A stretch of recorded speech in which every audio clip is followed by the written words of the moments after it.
Mobile বাইনা হয়তো বেশি কামাই করতেছে, তার জীবন চলবে।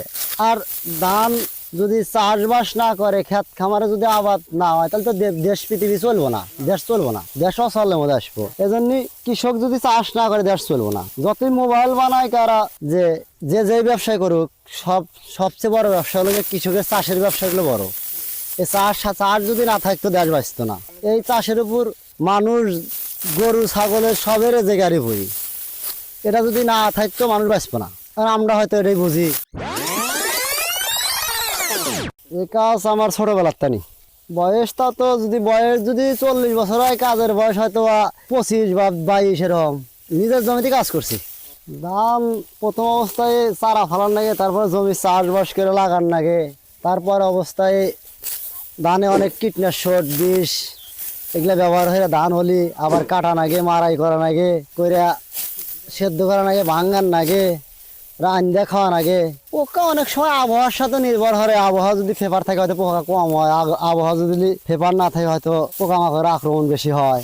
এটা ওই ধান ফলার সময় বৃষ্টি বাদল বেশি হয়েছে, আবহাওয়া ধানের পক্ষে ফেভার করে নাই, তার কারণেই এরকম ধান হাইলা পড়ে গেছে। বৃষ্টি বেশি হওয়ার কারণে, মানে বৃষ্টিটা হয়েছে লগা ধানের মানে শেষ বয়সে এসে বেশি হয়েছে। এই কারণেই তো রোগ প্রতিরোধ টান বিষ কীটনাশক দেওয়া বা নিয়মিত থাকে রাইহা চাষবাস করলে হয়তো ফলন ভালো হয়। একটা বিঘার হিসাব আছে বা ডিসিমালের হিসাব আছে। একটা বিঘা জমিতে ধান প্রথম থেকে শেষ পর্যন্ত ভালো হলে, যত্ন হলে, ভালোভাবে যত্ন বিত্ন করে বা পরিচর্যা করে চাষবাস করতে দেখা যায় যে একটা জমিতে 33 শতকে 1 বিঘা হয়। 1 বিঘা জমিতে দেখা যায় যে আমনের খন্দটাও 10,000 টাকা খরচা হবো 1 বিঘাতে। আর বড় মৌসুমে বেশি হবো, 10,000-এর বেশি হবো। আমন একটু ধানও কম হয়, খরচ একটু কম। আর বড় মৌসুমে ধানও একটু বেশি হয়, খরচও বেশি হয়।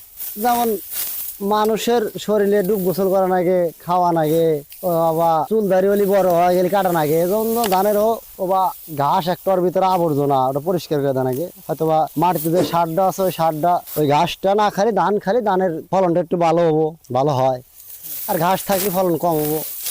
তাছাড়া ধানের মধ্যে আর ঘাসের মধ্যে কোনো ভেদাভেদ নাই। ঘাস ধানের ক্ষতি করবে বিদায় নিলেন বিষ, তারা ধান বেশি হয় বিদায় যারা বিষটা না বাইর করছে, ধান ভালো হবে বিদায় তারা হয়তো বা ভাবনা চিন্তা করে বীজ বার করছে। হ্যাঁ, আগের তুলনায় এখন বেশি হয় বীজ বা কীটনাশকের কারণে। আগে মানুষ আবাদ সম্পর্কে এত বুঝতো না, এখন হয়তো বা মানুষের কিছু বুঝ জ্ঞান আগের থেকে এমনি বেশি হয়েছে। এই ধানটা তো যে পুরা জমিতে খাড়া নাই, আলা ডোলাও আছে, এজন্য আলা ধান মেশিন দিয়ে কাটলে একটু ক্ষতি হয়, এজন্য হাত দিয়ে কাটা হয়েছে। তাছাড়া মেশিন দিয়ে কাটলেও খারাপ হয় না। মেশিনেও ধান কাটলে ধান মারাই হইতেছে, চকচক হইতে ধান মেশিনে কাটলে ভালো। হয়তো ধান খের বিক্রি করে 10,000 টাকা খরচা হয়। তার মতন যদি ধান ভালো ফলন হয়, হয়তো বা বিঘাতে 1000-20 টাকা ধান হবে খন্দে, আর কিছু খেয়ার হবো। এমনি তো লস আসে না। আর লস আসলে তো আর মানুষ বাঁচে না বা ব্যবসা চাষ করে পারে না।